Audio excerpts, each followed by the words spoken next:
Bismillahirrahmanirrahim. Assalamualaikum warahmatullahi wabarakatuh. Alhamdulillahirabbil alamin. Allahumma shalli ala Muhammad wa ala ali sayyidina Muhammad. Asyhadu an la ilaha illallah wa asyhadu anna Muhammadar Rasulullah. Bu mau dia. Tes kedengaran suara saya, Bu? Kedengaran. Ya, baik, terima kasih. Alhamdulillahirabbil alamin. Allahumma shalli ala Muhammad wa ala ali sayyidina Muhammad. Kembali kita mensyukuri ya karunia pada hari ini Allah mentakdirkan kita berada di majelis ilmu, di mana majelis ilmu adalah majelis yang sangat dimuliakan Allah, di mana saat ini Allah perintahkan ya kepada para malaikat untuk ya berbondong-bondong hadir ya di antara kita. Dan Allah perintahkan para malaikat memohonkan ampun dan juga rahmat ya bagi orang-orang yang hadir di majelis ilmu. Mudah-mudahan dengan niat yang ikhlas ya hanya mengharap ridha Allah, maka pada saat ini kita tercatat sebagai orang-orang yang berhak ya mendapatkan maghfirah, rahmat dan ridha Allah, serta beberapa waktu ini menjadi satu catatan amal soleh yang kelak ya menjadi pelindung kita, memberikan syafaat kita ya kelak ketika tidak ada lagi ya pertolongan selain amal-amal soleh kita. Amin. Allahumma amin. Salawat dan salam marilah kita haturkan kepada junjungan kita Nabi besar Muhammad sallallahu alaihi wasallam. Baiklah, saya bacakan dulu surat Al-Maidah ayat 104. A'udzu billahi minasy syaithanir rajim.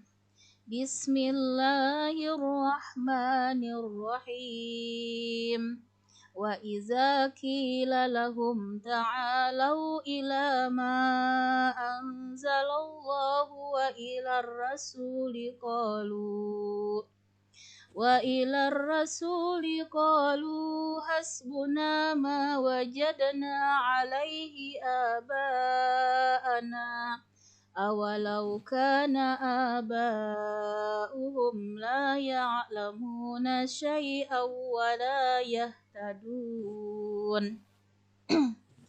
Dan apabila dikatakan kepada mereka, marilah mengikuti apa yang diturunkan Allah dan mengikuti Rasul, mereka menjawab, cukuplah bagi kami apa yang kami dapati nenek moyang kami mengerjakannya. Apakah mereka akan mengikuti jika nenek moyang mereka, walaupun nenek moyang mereka itu tidak mengetahui apa-apa dan tidak pula mendapat petunjuk. Nah, jadi ayat 104 ini Allah menceritakan ya karakter orang kafir. Nah, jadi orang kafir ini tidak mau ya ketika sudah jelas, sudah nyata bahwa Allah ya menurunkan Rasul terakhir ya beserta wahyu berupa Al-Quran, maka mereka tidak mau mengikuti ya apa yang Allah turunkan dan juga tidak mau mengikuti Rasul. Nah, jawaban mereka di sini Allah sampaikan, cukuplah bagi kami apa yang kami dapati dari nenek moyang kami. Nah, jadi mereka itu tidak mau mengikuti syariat Allah dan juga apa yang disampaikan Rasulullah. Tetapi mereka tetap berpendirian bahwa nenek moyang mereka lah yang benar. Nah, jadi mereka tidak mau mengikuti ajaran yang sudah Allah jamin ya kebenarannya, dan Allah jelaskan di Al-Quran bahwa ajaran nenek moyang mereka itu adalah banyak ya terjadi penyimpangan. Nah, jadi sehingga dimansuhlah ya nenek moyang mereka baik dari Bani Israel maupun juga kaum Nasrani ya, Yahudi maupun Nasrani, dan juga para penyembah berhala ya ketika itu. Nah, maka Allah sudah nyatakan semua itu adalah batil, sesat ya, karena sudah banyak berubah ya, Allah tidak jamin kemurnian kebenarannya. Namun mereka tetap ya tidak mau berubah. Nah, mereka tidak mau tadi mengikuti apa yang Allah dan Rasulnya turunkan, dan mereka menjawab, kami hanya mengikuti apa yang dibawa oleh nenek moyang mereka. Maka Allah bantah ya. Nah, Allah membantah bahwa apa yang mereka ikuti, nah pada nenek moyang mereka itu adalah merupakan suatu kesalahan ya. Nah, nenek moyang mereka itu artinya sudah Allah nyatakan tidak sesuai petunjuk Allah ya. Nah, karena itu ini merupakan pelajaran bagi kita ya, ketika misalnya tradisi-tradisi khususnya ya budaya-budaya yang di situ bertentangan dengan aturan Allah dan Rasul, maka kita harus ya menolak dan harus juga berpaling ya. Nah, mungkin kita masih melihat di sekitar kita sisa-sisa dari zaman kejahiliahan ya, seperti misalnya sesajen ya, atau mungkin apa di situ budaya-budaya yang ada kesyirikan. Nah, inilah sebagai landasan ya, agar kita jangan sampai mempertahankan tradisi yang jelas-jelas bertentangan dengan aturan Allah. Nah, ini di dalam Islam, karena syirik ini merupakan dosa yang utama ya, dosa yang paling besar, di mana Allah tidak akan mengampuni dosa syirik ya, selama dia tidak bertobat sebelum meninggal. Nah, sementara dosa-dosa yang lain, misalnya dosa pembunuhan, perzinahan yang juga merupakan dosa besar, bisa jadi itu akan tetap ya memasukkan orangnya ke dalam surga, dengan tentunya kalau dia belum bertobat akan dibersihkan dulu ya di neraka. Nanti terakhir disampaikan akan mandi di telaga Kausar, sehingga mereka ujung-ujungnya tetap berhak mendapatkan surga. Namun beda halnya dengan dosa syirik ya. Dosa syirik ini kalau tidak bertobat selama dia hidup, maka selamanya kekal di api neraka ya. Nauzubillah summa nauzubillah. Jadi ini merupakan sangat kehati-hatian ya, karena tradisi-tradisi dengan alasan budaya dan lain-lain, tetapi di sisi Allah itu merupakan kesyirikan ya. Nah, ini ayat 104 berbicara tentang kaum yang digolongkan Allah sebagai kaum kafir. Nah, jadi kaum kafir semuanya itu Allah tegaskan di neraka ya, dan kekal di dalamnya. Nah, kemudian kita lihat di ayat 105, ini nanti kita melihat tentang orang-orang yang beriman. Jadi di sini Allah selalu ya menyandingkan, biasanya di Al-Qur'an orang kafir bagaimana cirinya, beriman, dan kaum munafik ya. Jadi supaya kita di sini intinya selalu memurnikan ya akidah kita. Karena hakikat agama ini memang selalu menunjuki kita agar kita jangan sampai tersesat ya. Ketika kita sedikit-sedikit misalnya tersesat, menyimpang, maka Allah ingin kembali meluruskan kita dengan berbagai ayat ini. Allah ingin mengembalikan kita semua untuk selalu ya mentaati aturan Allah. Karena itulah yang menjamin keselamatan dan juga kebahagiaan hidup kita baik di dunia dan juga di akhirat. Nah, di ayat 105,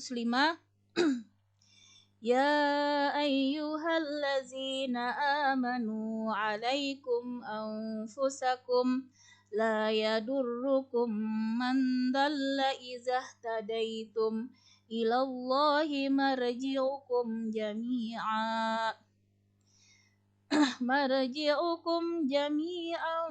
fayunabbi'ukum bima kuntum ta'malun.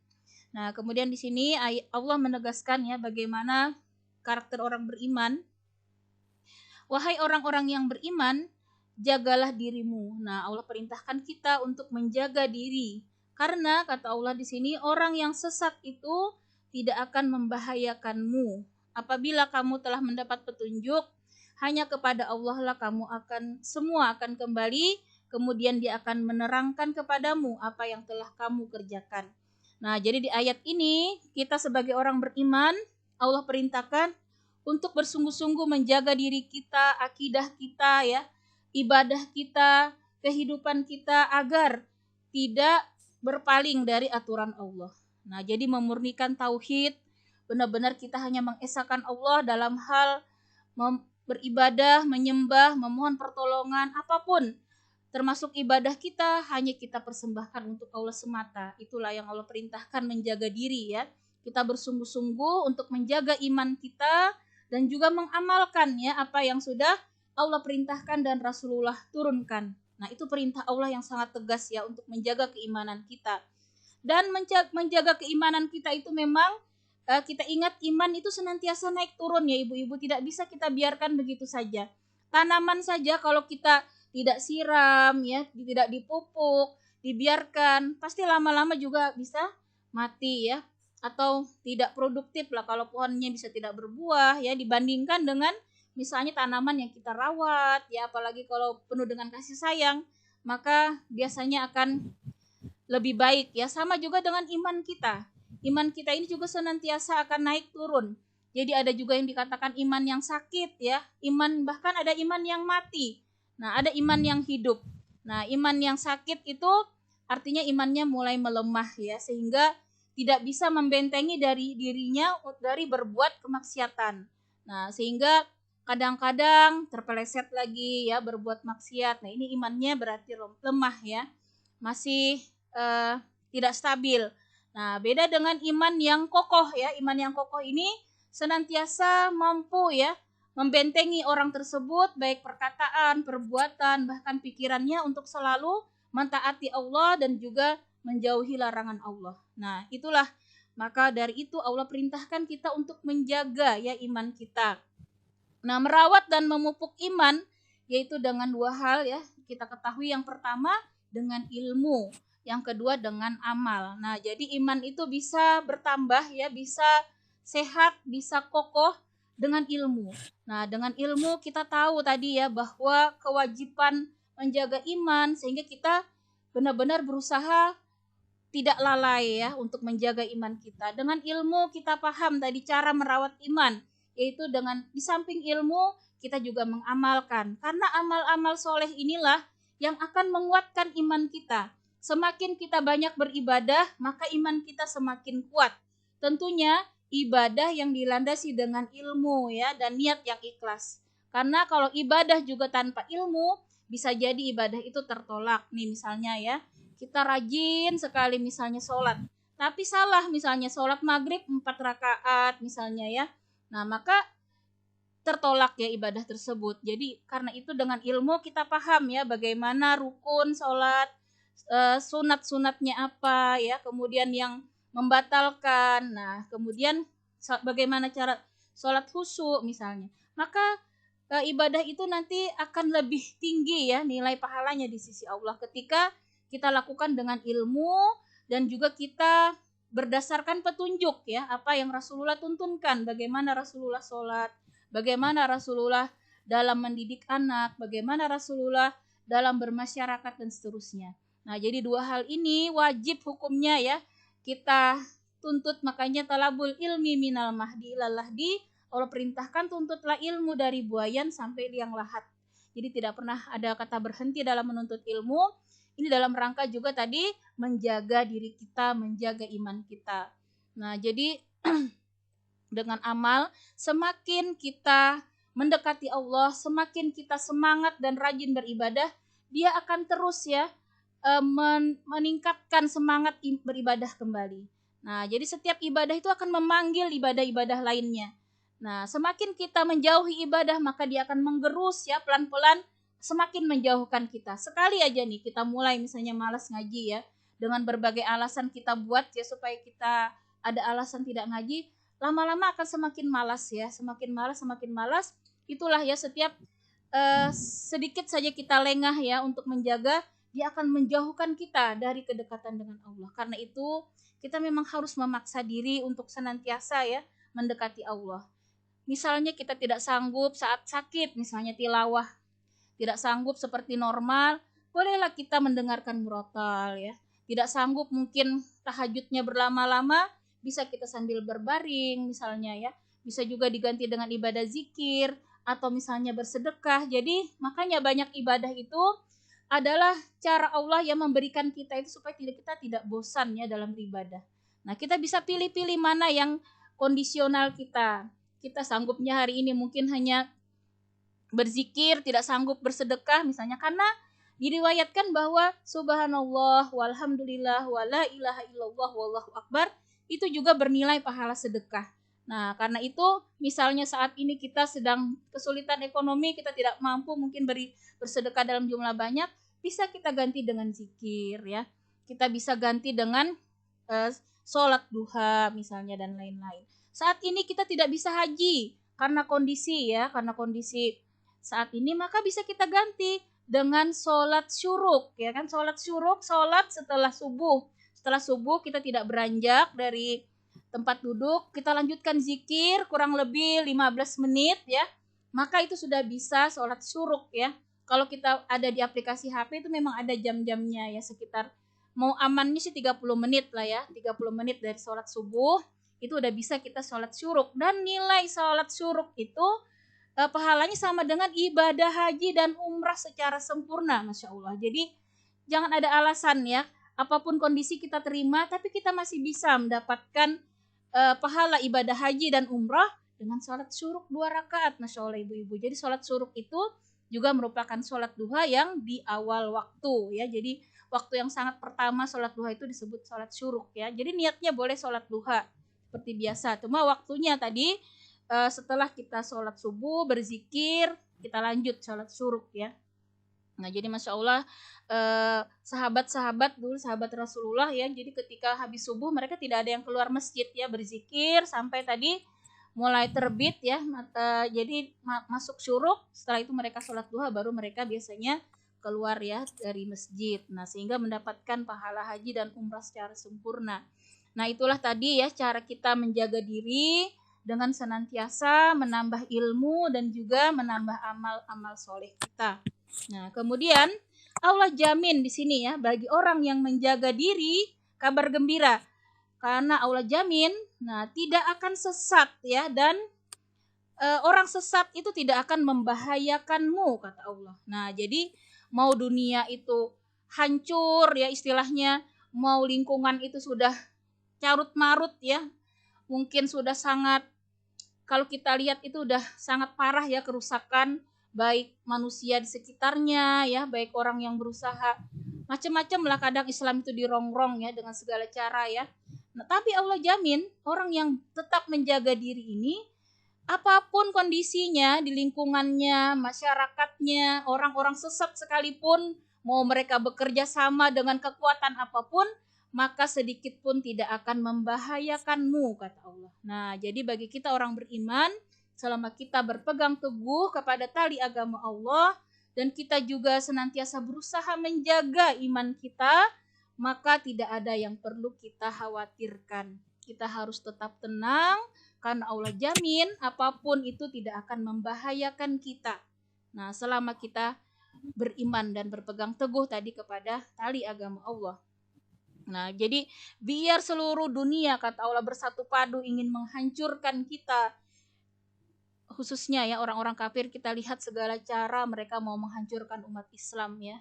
Walau alam ya, termasuk Covid ini walau alam apakah itu juga merupakan agenda mereka, karena memang kita merasakan sendiri akibatnya Covid ini banyak sekali ya ibadah-ibadah yang akhirnya kita tidak bisa laksanakan seperti haji ya, sholat di masjid, kemudian bagaimana kita juga tidak bisa lebih bersilaturahim ya, banyak yang akhirnya tidak bisa kita laksanakan. Namun ketika kita tetap ikhlas ya dengan takdir ini, bisa jadi ini adalah teguran ya bagi kita umat Islam yang memang saat ini sudah banyak sekali yang lalai ya.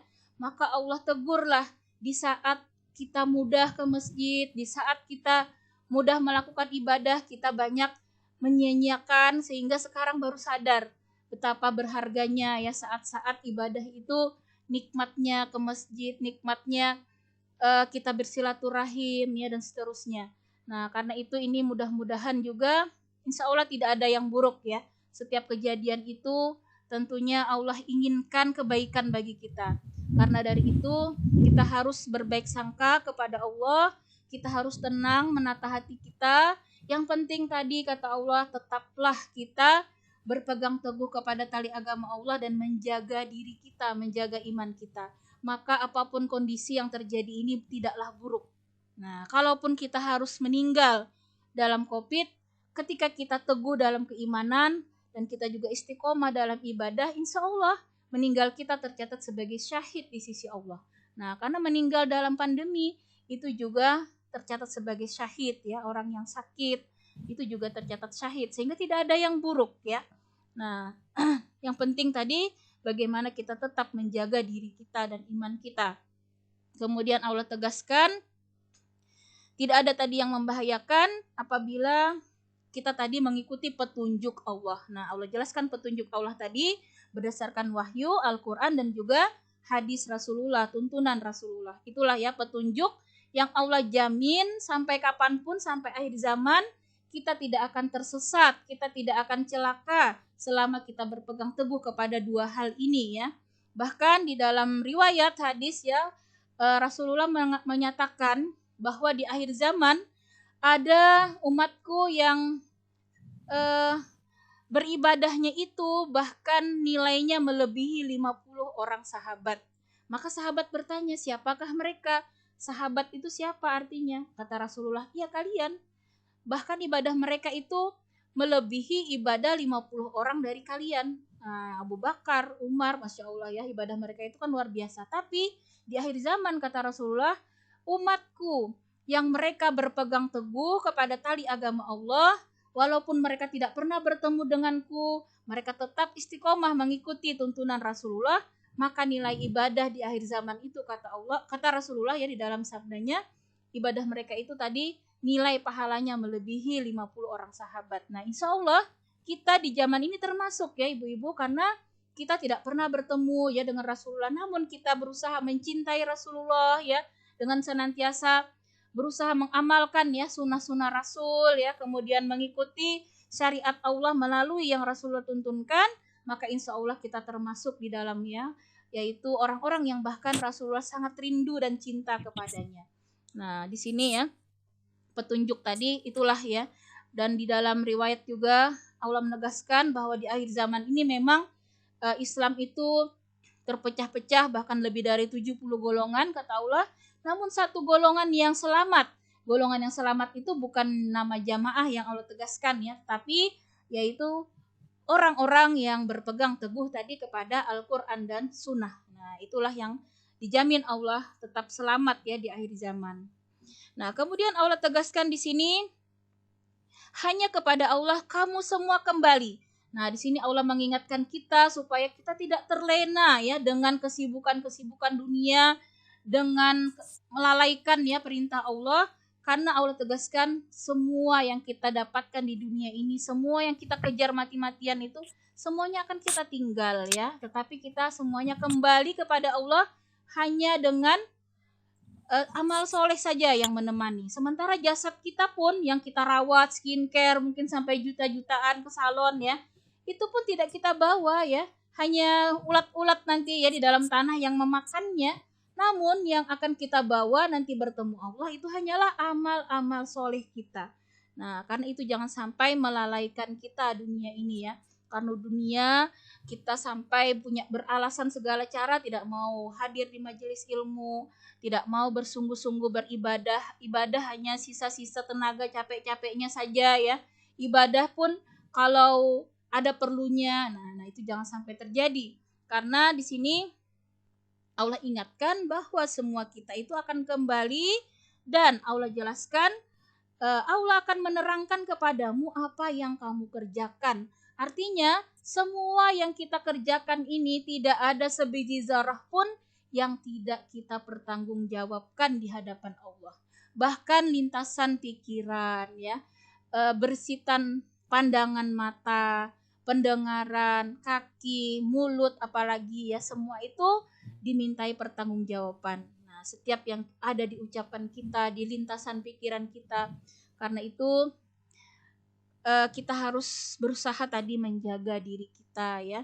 Nah, karena semua itu akan dimintai pertanggungjawaban. Ini Allah tegaskan seperti itu supaya kita tidak lalai ya. Nah, makanya pandemi ini juga merupakan pelajaran keras bagi kita bahwa ketika napas itu sudah sulit ya, ketika benar-benar tergantung sama oksigen, ketika kita sehat ini kan oksigen melimpah ruah ya, kita hirup gratis ya dengan mudahnya. Namun ketika sakit sampai antri berjam-jam ya mencari oksigen, dan dengan biaya mahal akhirnya kita mau beli berapapun ya. Nah, karena itu saat sehat inilah kita jangan lalai bersyukur, karena ketika kita bersyukur itulah Allah akan menjaga nikmat ya. Jadi menjaga nikmat itu dengan cara bersyukur, dan bersyukur itu yaitu dengan mentaati Allah dan juga menjauhi segala kemaksiatan ataupun larangan Allah. Itulah cara bersyukur.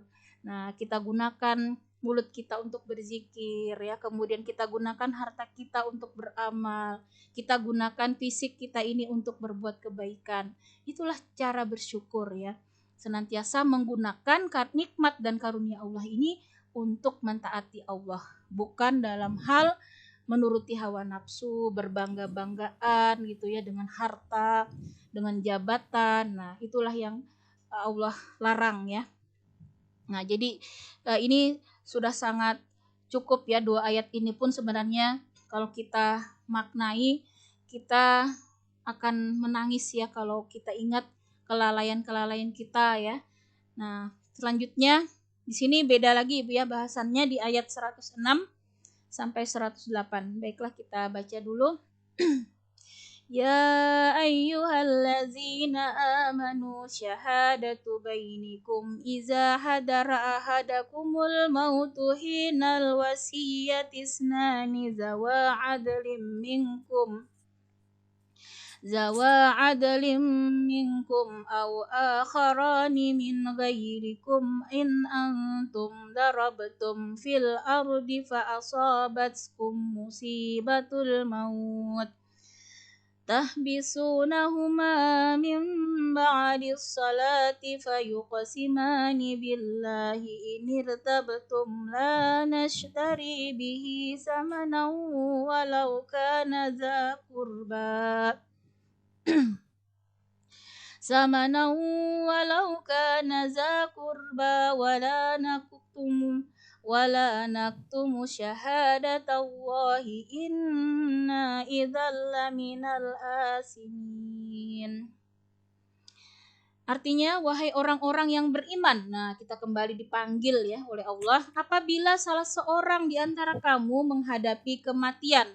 Nah, jadi kita perhatikan di ayat ini adalah anjuran ya untuk berwasiat ya, berwasiat ketika kita merasa nih misalnya sakit ya, sudah ada tanda-tanda. Biasanya memang merasa kalau orang yang mau meninggal itu ya, dia sudah mulai ada rasa-rasa. Nah, maka di sini diperintahkan Allah untuk berwasiat ya ketika kita mudah mulai, apalagi misalnya mau bepergian jauh seperti mau naik haji misalnya atau ke luar negeri atau kemanapun, kita kan walau alam ya apakah masih hidup saat kembali. Nah, karena itu Allah perintahkan kepada kita ya untuk berwasiat ya ketika menghadapi kematian, khususnya saat mulai ya tanda-tanda sakaratul maut itu ya.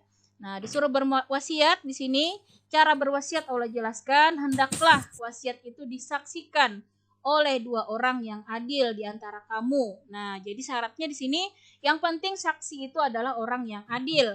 Maka di selanjutnya Allah jelaskan dua orang yang berlainan agama dengan kamu. Nah, jadi saksi dalam berwasiat itu boleh bahkan dari kalangan non-muslim ya. Syaratnya yang penting dia orang yang adil tadi ya.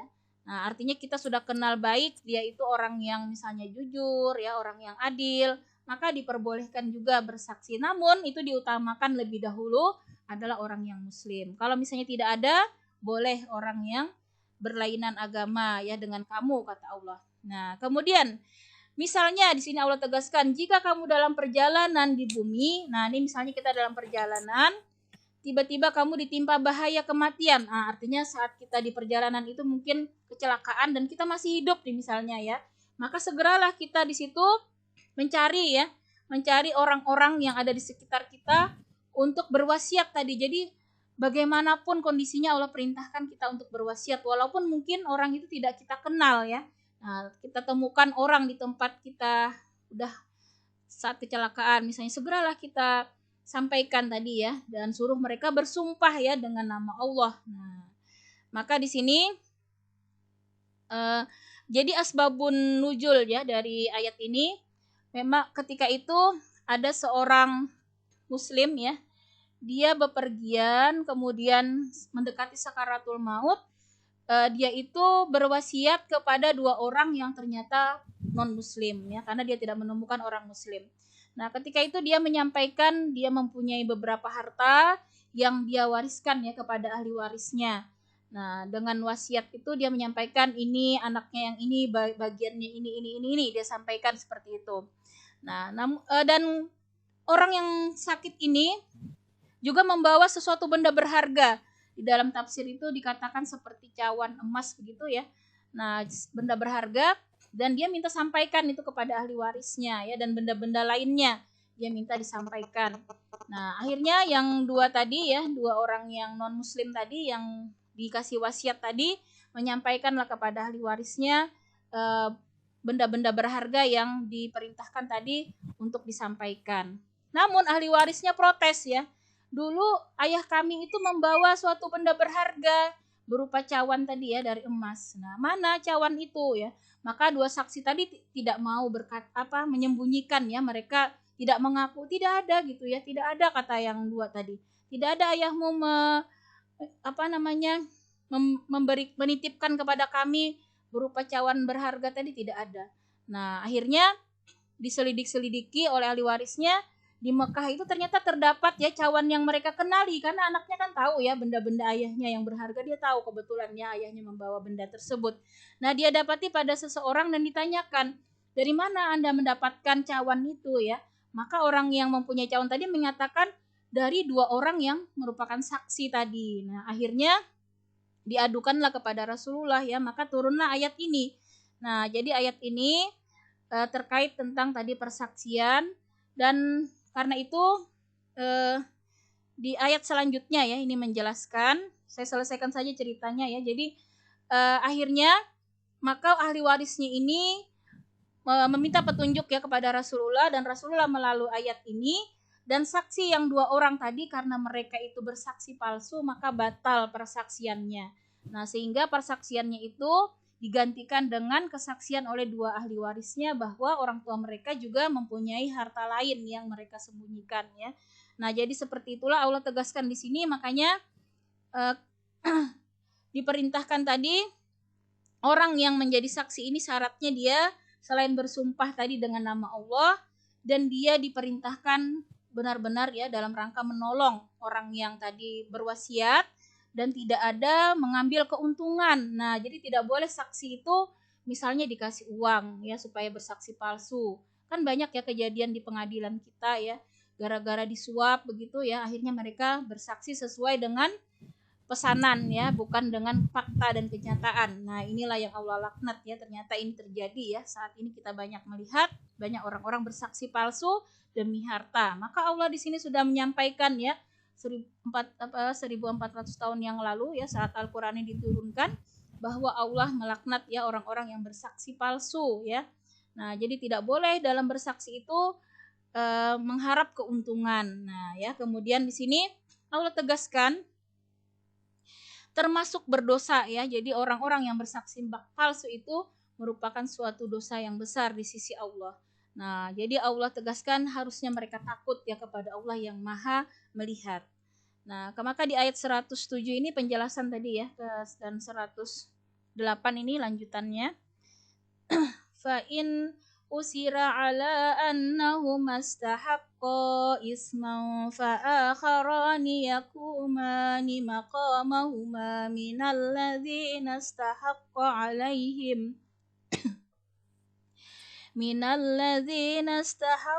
alaihimul awlayani fayuqsimani billahi la syahadatuna ahaqqu min syahadatihima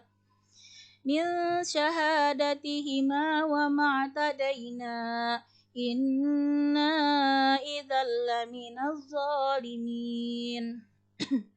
Jika terbukti kedua saksi itu berbuat dosa. Nah, di sini Allah tegaskan kalau mereka tadi curang ya dalam persaksiannya, artinya mereka bersaksi palsu, maka dua orang yang lain menggantikan kedudukannya. Maka saksi tadi dianggap batal ya, sehingga harus dicari saksi lain dua orang untuk menggantikan saksi yang palsu tadi ya, yaitu di sini diantara ahli waris yang berhak dan lebih dekat kepada orang yang mati. Nah, jadi saksi penggantinya Allah berikan caranya dicari dari ahli waris orang yang meninggal tadi ya, yang di sini punya kedudukan, artinya kekeluargaannya lebih dekat dengan yang meninggal. Kalau tidak ada anaknya, mungkin bisa saudaranya, bisa orang tuanya, dan seterusnya ya. Dan keduanya bersumpah dengan nama Allah. Nah, kemudian bersumpah lagi saksi yang baru tadi. Sungguh kesaksian kami lebih layak diterima daripada kesaksian dua saksi tadi. Dan kami tidak melanggar batas. Sesungguhnya jika kami berbuat demikian, tentu kami termasuk orang-orang zalim. Nah, maka dua orang tadi dari keluarga mayit tadi yang menggantikan saksi yang palsu dua orang tadi ya. Nah, maka ini tuntunan ya kepada kita ketika kita udah mulai dirasa-rasa sakit tuh kayaknya umur ini nggak panjang walau alam ya. Jadi kita segeralah berwasiat ya kalau kita punya apapun itu ya, karena Allah itu sangat menjaga ya hubungan kekeluargaan, karena banyak kejadian akibat harta warisan ini akhirnya keluarga bertengkar ya, putus hubungan keluarga dan lain-lain, bahkan auzubillah ya ada yang bunuh-bunuhan, ada yang sampai tega memenjarakan orang tua, nauzubillah min zalik ya. Karena itu selama orang tuanya masih hidup, terutama nih kalau dua orang masih hidup ya orang tuanya itu, biasanya anak-anak itu kan akan lebih menurut ya kalau sudah jelas orang tuanya punya wasiat. Jadi tidak salahnya memang sebenarnya ketika kita sehat pun ya, kita boleh sebenarnya berwasiat ya kalau punya misalnya rumah berapa gitu ya, punya tanah beberapa. Nah, itu lebih baik kita tulis wasiatnya. Dan menurut ahli tafsir, dengan kondisi saat ini bukan berarti tidak berlaku lagi syariat Allah, karena Allah jamin syariat Allah ini berlaku sampai akhir sampai akhir zaman ya, sehingga menurut ahli tafsir kondisional saja teknisnya. Mungkin kalau sekarang harus ke notaris begitu ya, harus mencatatkan kemana-kemana gitu, nah ke pengacara dan seterusnya, maka ikuti saja ya, hanya teknisnya saja mungkin berbeda, tetapi tetaplah hakikatnya ada tadi dua saksi yang nanti akan bertanda tangan begitu ya di atas materai dan seterusnya. Nah, karena hubungan kekeluargaan ini Masya Allah ya, dengan satu keluarga itu bahkan bisa saling memberi syafaat ya, dimana Allah sampaikan ketika misalnya dalam satu keluarga itu ada satu orang saja mungkin di antara keluarganya yang lebih tinggi kedudukan surganya di sisi Allah, maka keluarga yang lain itu akan mendapat syafaat. Jadi Masya Allah ya, misalnya nih dalam satu keluarga kita punya penghafal Quran, maka dalam keluarganya itu neneknya ikut ya, saudara-saudaranya ikut tingkatan surga yang paling tinggi dari keluarganya. Masya Allah. Jadi beruntung sekali ya kalau kita punya keturunan yang istilahnya itu punya kedudukan tinggi surga di sisi Allah, karena itu kita harus saling mendukung dalam kebaikan, bukan bertikai ya, bukan bertengkar. Nah, karena satu keluarga itu Masya Allah ya bisa saling memberi syafaat, karena itu kita saling mendukung, saling support ya untuk melakukan kebajikan ya.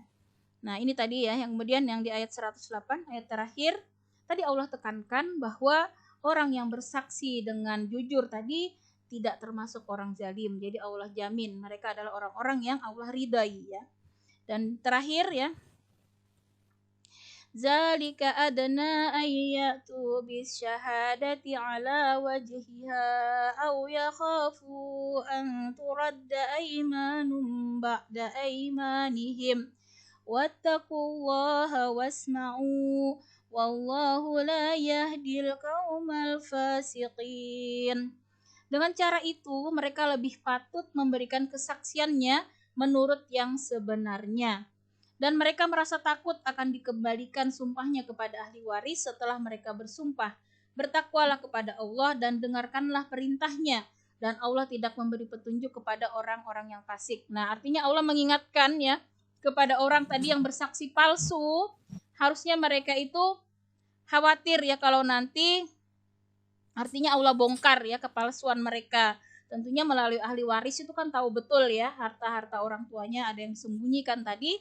Maka di sini Allah perintahkan ya untuk khawatir, harusnya kalau mereka bersaksi palsu itu lambat laun Allah pasti akan membongkar ya kebusukan itu.